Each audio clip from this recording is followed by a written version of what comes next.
अर्गलास्तोत्रम्।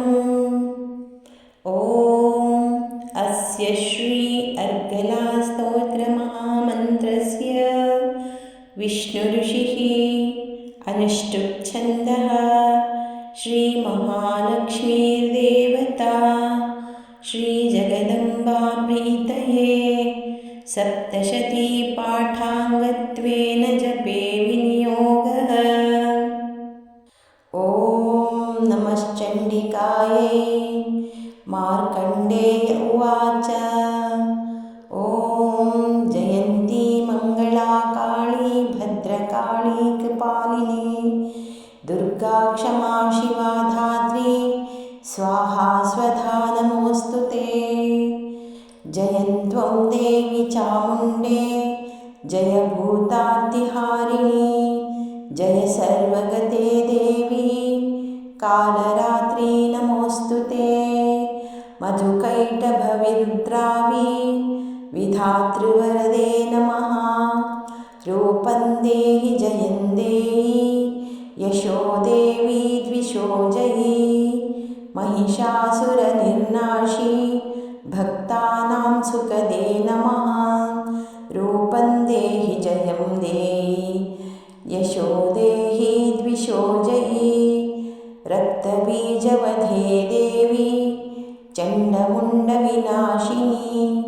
रूपं देहि जयं देहि यशो देहि द्विषो जयी शुम्भस्य वै निशुम्भस्य धूम्राक्षस्य च मर्दिनी। रूपं देहि जयं देहि यशो देहि द्विषो जयी वन्दिताङ्घ्रियुगे देवी सर्वसौभाग्यदायिनी।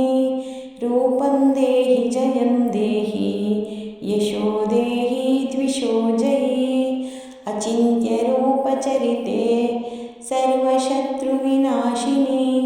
रूपं देहि जयं देहि यशो देहि द्विषो जयी न तेभ्यः सर्वदा भक्त्या चण्डिके दुरितापहे।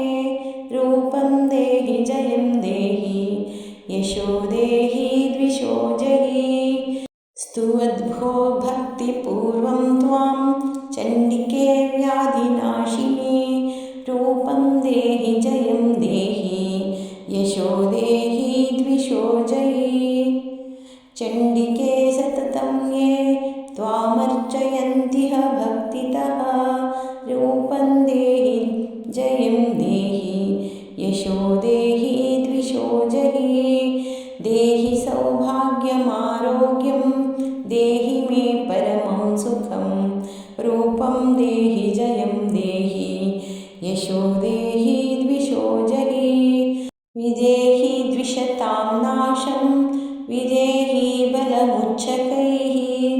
रूपं देहि जयं देहि यशो देहि द्विषो जयी विदेहि देवि कल्याणं विदेहि परमं श्रियं। रूपं देहि जयं देहि यशो देहि द्विषो जयी सुरासुरशिरोरत्न निगृष्टचरणेऽम्बिके। रूपं देहि जयं देहि यशो देहि द्विषो जयी विद्यावन्तं यशस्वन्तं लक्ष्मीवन्तं जनं कुरु। रूपं देहि जयं देहि यशो देहि द्विषो जयी प्रचण्डदैत्यदर्पघ्ने चण्डिके प्रणताय मे।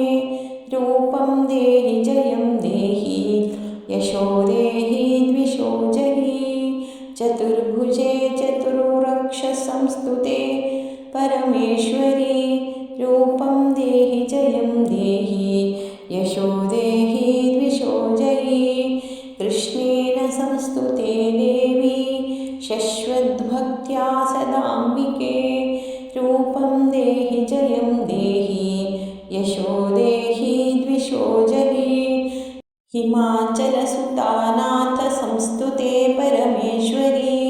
रूपं देहि जयं देहि यशो देहि द्विषो जयी इन्द्राणीपति सद्भाव पूजिते परमेश्वरी रूपं देहि जयं देहि यशो देहि द्विषो जहि देवी प्रचण्डदोर्दण्डदैत्यदर्पविनाशिनी रूपं देहि जयं देहि यशो देहि द्विषो जहि देवी भक्तजनोद्धाम दत्तानन्दोदयेऽम्बिके रूपं देहि जयं देहि यशो देहि द्विषो जहि पत्नीं मनोरमां देहि मनोवृत्तानुसारिणीं तारिणीं दुर्गसंसार सागरस्य कुलोद्भवां रूपं देहि जयं देहि यशो